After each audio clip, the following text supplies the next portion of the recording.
Good evening, everybody. Welcome back to J Wall Sports. We are back here with another episode. Another one. Hey, Pistol, This, our receiver, hit my line. Hit my line. what is up with you in this? When you bench your seasoned veteran quarterback this late in the season, it's sending a message to the team.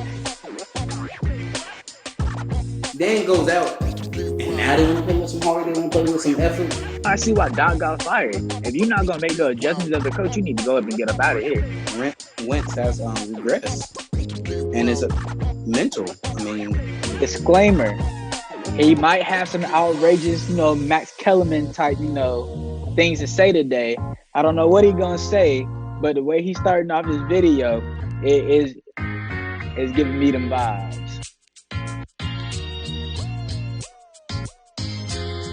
What's up, everybody? Welcome back to J Wall Sports. We're back here with another episode.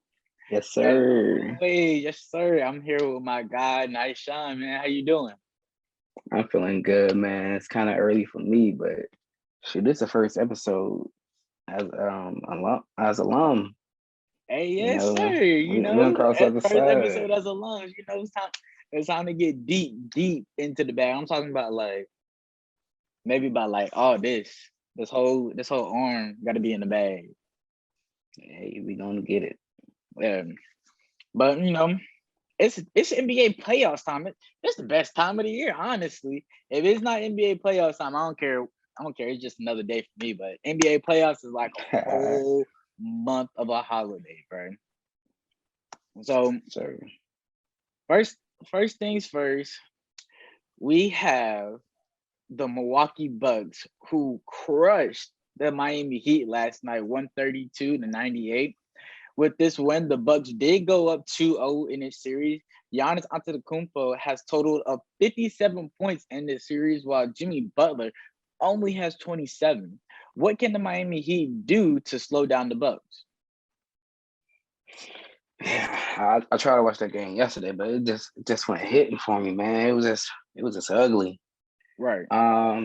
In previous years, I think last 2-3 years, teams have went up in a box and won against the Bucks to slow down Giannis and force the ball out of hands, make the other playmakers beat them. And I believe the Heat, they did do a lot of changes last year in the bubble when playing the Celtics and the other teams. So I do believe they can make some changes and force the ball out of Giannis' hands. I'd rather have Middleton go for 40. For sure. Or force Drew Holiday to drop 30 points in a game than have Giannis just run and dunk down your throat the whole game. And also, the role players got to step up. Dunn, Hero, Hero came on strong last year in the bubble, and he hasn't really found his role back since. And in game one, Duncan Robinson had 24 points. So I believe him scoring is also going to be a key piece. And maybe Ariza can knock down a couple threes as well. And that's going to give them a chance because the Bucks have a lot of good three-point shooters surrounded by Giannis. So, Right. And, what I think they need to do is the wall isn't missing. Like, remember last year they built that wall so very well with Jimmy Butler, Andre Iguodala, and Bam Adebayo. It was really tough for Giannis Antetokounmpo to score and to have the authority that he has on this game right now. And so I would want to see that wall come back. And then, when you last year, like I looked at, the games in the bubble, like game one, Giannis had 18 points, 10 rebounds, 9 assists. They need to find a way to stop Giannis from having that kind of game instead of having a 26-12 game, along with Chris Middleton having a 26-6 game. And then the X factor for me is Drew Holiday. yeah, he is. Yeah, Drew Holiday, game one he had 20 points. Game two he wasn't as effective, but that was a blowout game. So it was he really did need to put his footprint on that game. But I completely agree with you.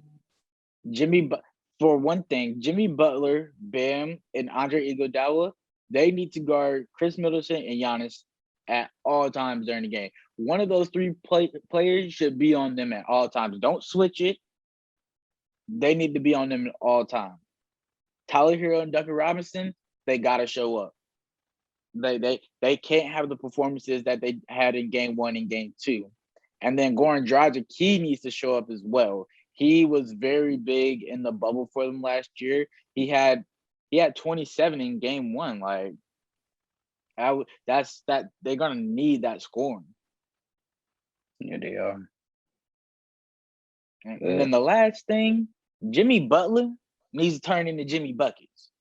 Because Jimmy Buckets has been MIA in this series, and we need him to show up. Was that a play on words or? I don't know. I don't. You said Jimmy Buckets been MIA. He plays for MIA. Oh, I didn't even peep that. I'm gonna let you have it though.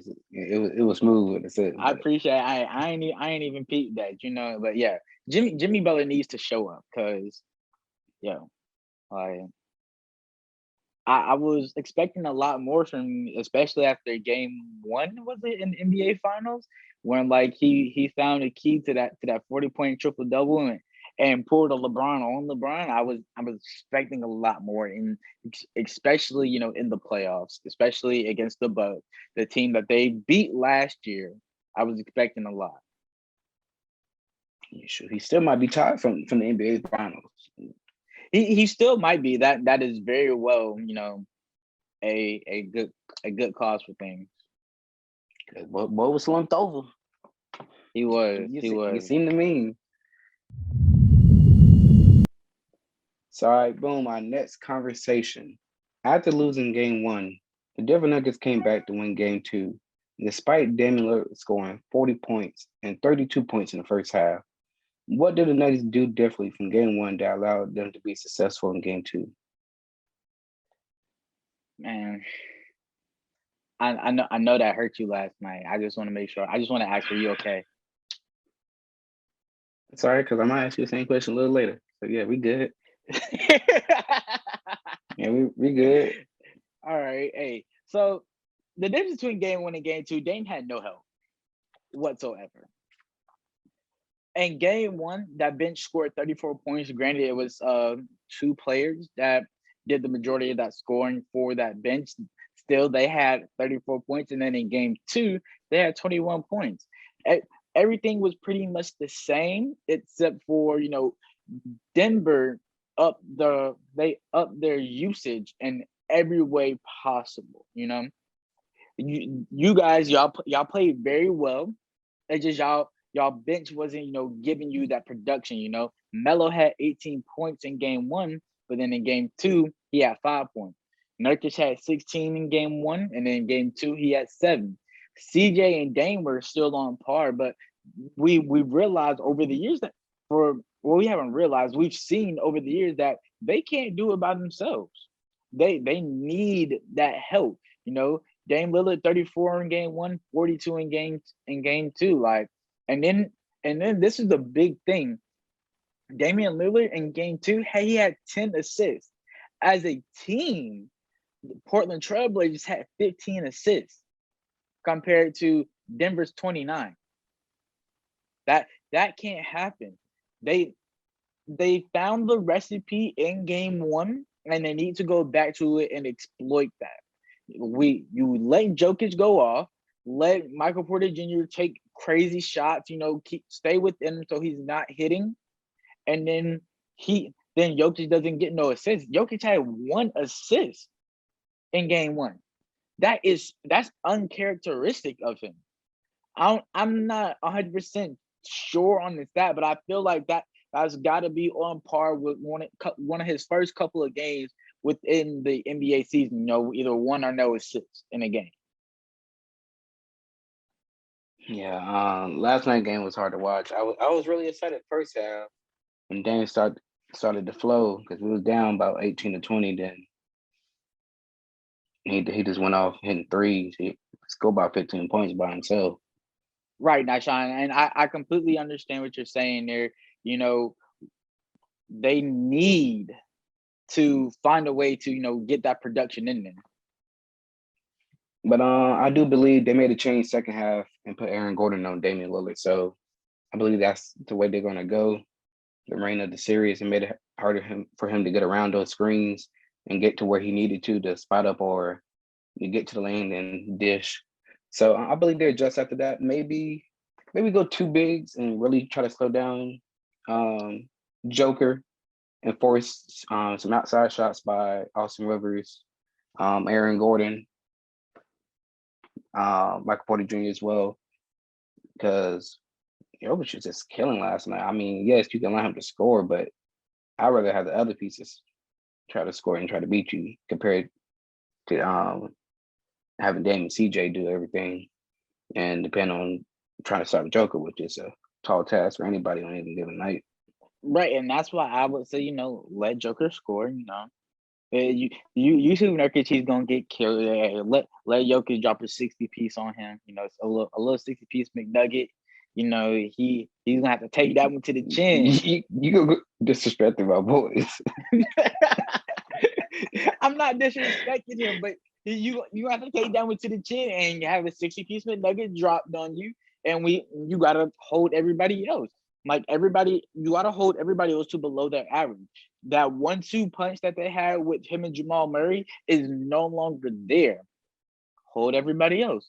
Michael Porter Jr., he's inconsistent. He's in his second year, I believe.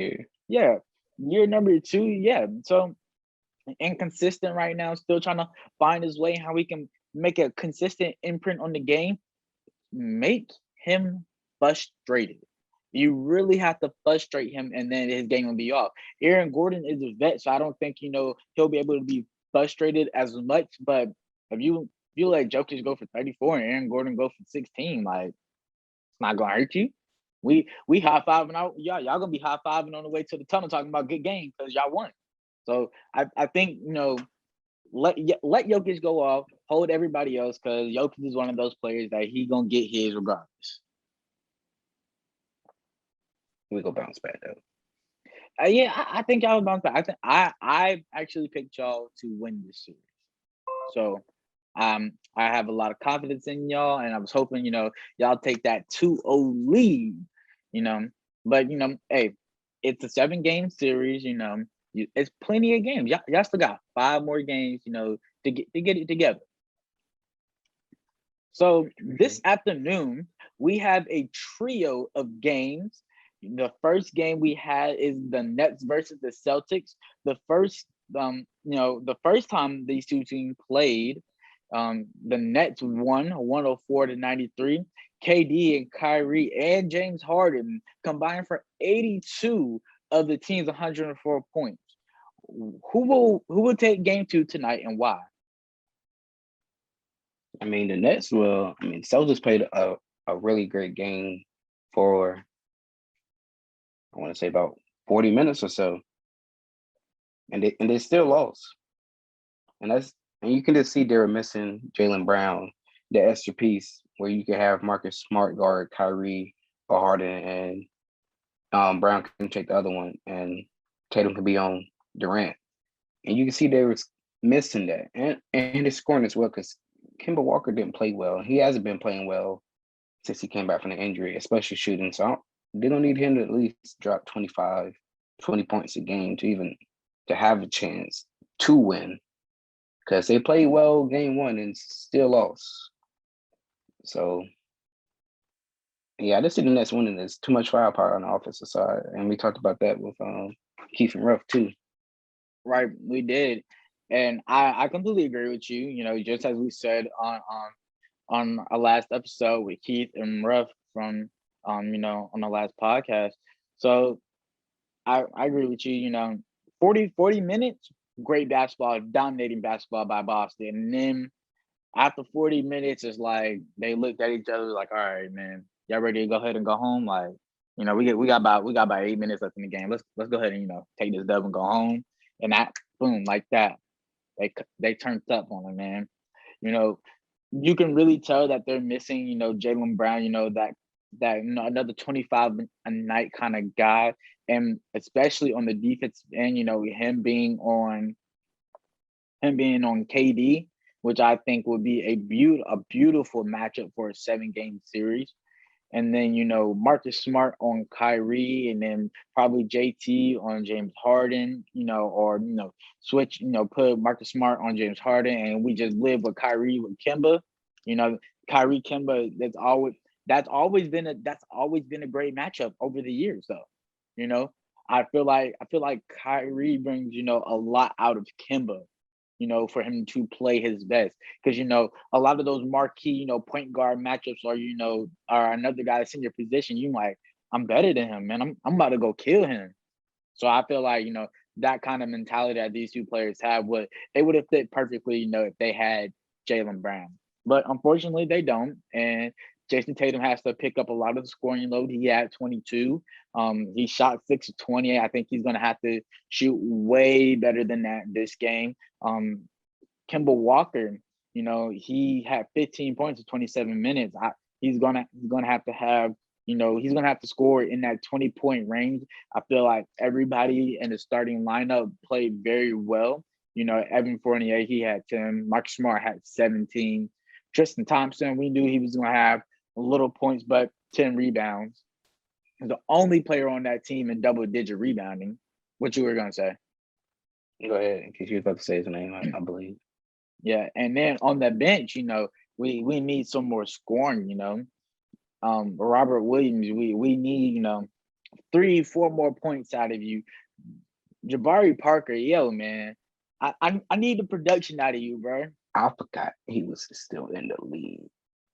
Yeah, bro. About that right now. He's playing solid minutes for Boston, who acquired him in the buyout market.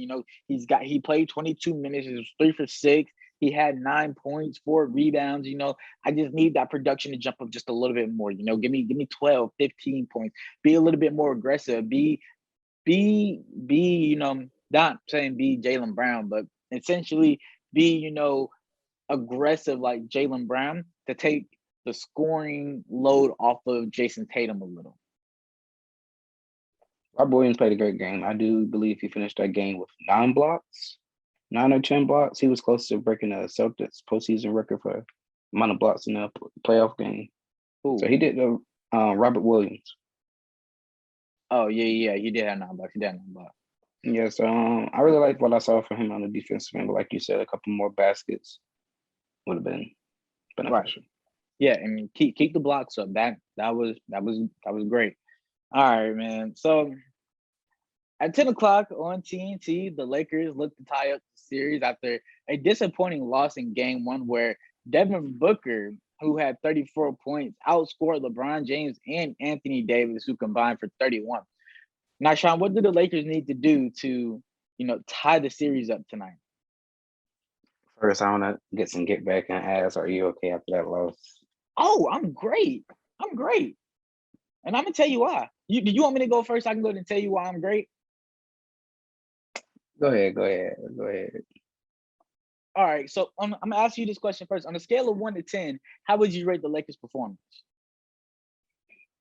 About a 6. A 6? That's freaking terrible. And they only lost by 9 points. That's why I'm great. When I looked at it, I was like, okay, Anthony Davis usually a 25 point kind of guy, right? 25 point kind of guy. He had 13 that night. So he's missing 12 points. I'm pretty sure he's going to come back to that average of 20, 25 points. That's 12 points right there. LeBron in Game 1, he always has a fill-out game. So he had 18 points, so he's missing about 7 points. That's 19 points right there. That's a 10-point lead over the Phoenix Sun right there. So that's why I'm not worried. Andre Drummond played a very great game, 12 rebounds. I mean, not 12 rebounds, 12 points, 9 rebounds. Dennis Schroeder, he met his average at 14. I would like a little bit more, give me 2 more buckets, so you could hit 18. KCP played very well. He just took great shots. He just didn't make them. When you're a shooter, you just got to keep shooting. My one problem Well, I have two problems for my bench. A couple. Well, I lie. I have a couple problems for my bench. Mhm. My number one problem for that bench is Kuz you can't not score not 1 point, and you also can't only take two shots. I need Kuz to go back to Kuz how he was at the beginning of the year. I need you to get on the boards. 3 rebounds in this game, unacceptable. Because we know you can be an 8, 9, 10 rebound kind of guy. And he gets a lot of offensive rebounds when he's aggressive on the board. And so that'll go to his points production. When we can get him up to 8, 10 points, that's great right there. Montrezl Harrell, offensively, you played very well. On the glass, we can't have you getting only 3 rebounds. You are an energy guy. You come off that bench, you got to bring energy, and those offensive rebounds are energy. In the third quarter, when he had a few offensive rebounds and got a couple and ones, that's when the Lakers started coming back.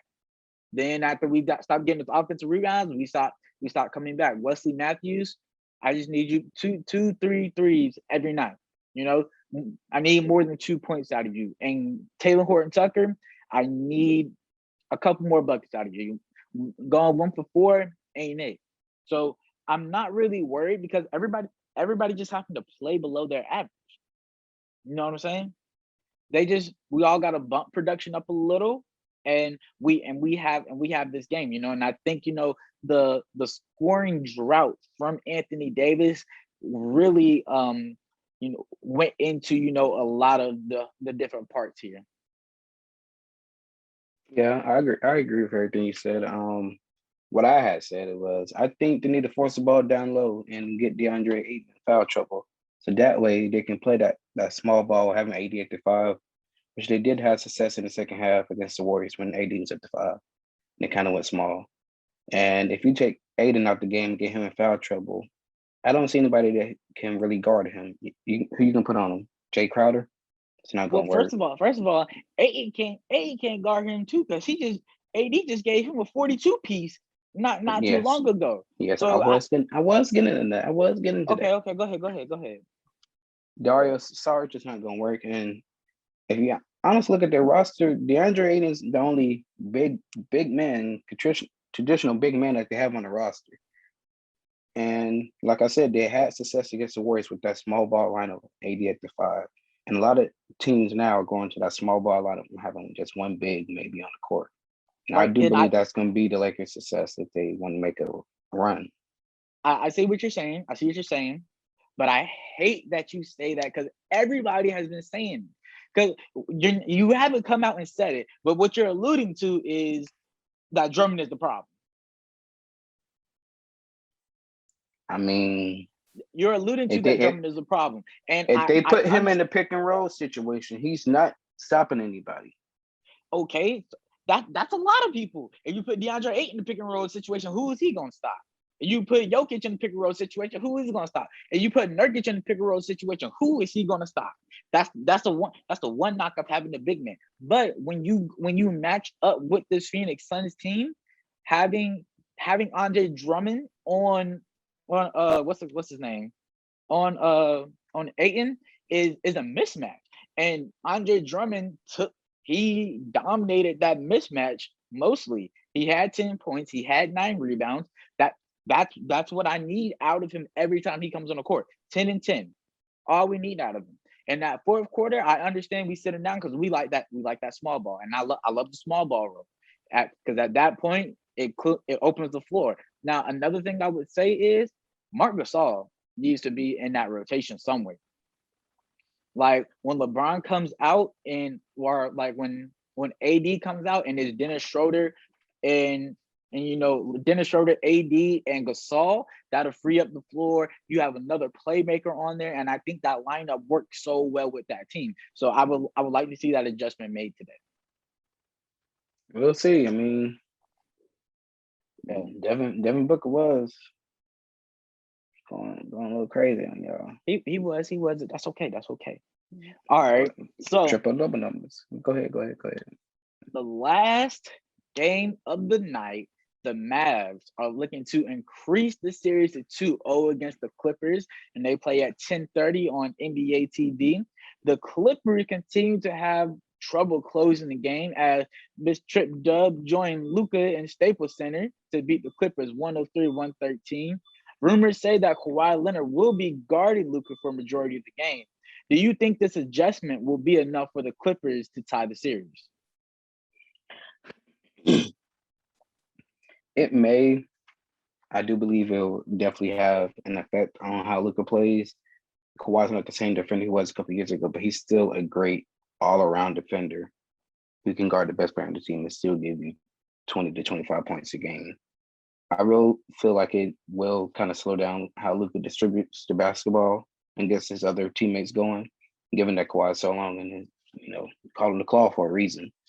Right. I believe it will slow down his playmaking ability and force someone else to come down the court and facilitate the offense. And I don't know how, I'm about to say Miami, the Mavericks will respond to having Luka off ball and seeing how he can create off ball, still having Kawhi on him at the same time, and see how that affects other players, especially Porzingis as well. Right. I agree with you there. I don't know exactly how this is going to work. Luka had 31, 10, and 11 in game one. I think that assist may jump up to like a 16, 17 because he's not going to be able to score. He's going to have to distribute a lot more. But I'm curious, is Dorian Finney-Smith going to shoot 4 for 5 again? Is Tim Hardaway going to go 5 for 9 again? Is Porzingis going to – I can see Porzingis going 4 for 13 again. That was a bad night. But Porzingis, he's going to have to step up. Is Jalen Brunson, is he going to go 4 for 7 again? I can see that happening, but, a defensive switch with Paul George on him, that could cause problems. Yeah, but at the same time, this matchup last year was one of the best talked about series, and they didn't have Porzingis for most of those games. So it'll be interesting if Porzingis is presumed healthy at the moment. Right. And they had injuries. Porzingis for game one, if you remember. And then Porzingis left game one early, and Porzingis was cooking. And as soon as Porzingis left, that's when the Mavericks, the Clippers started, gaining control of the game. So we need that same Porzingis. We need aggressive Porzingis. Porzingis needs to be in the post, mid-range, work his way out.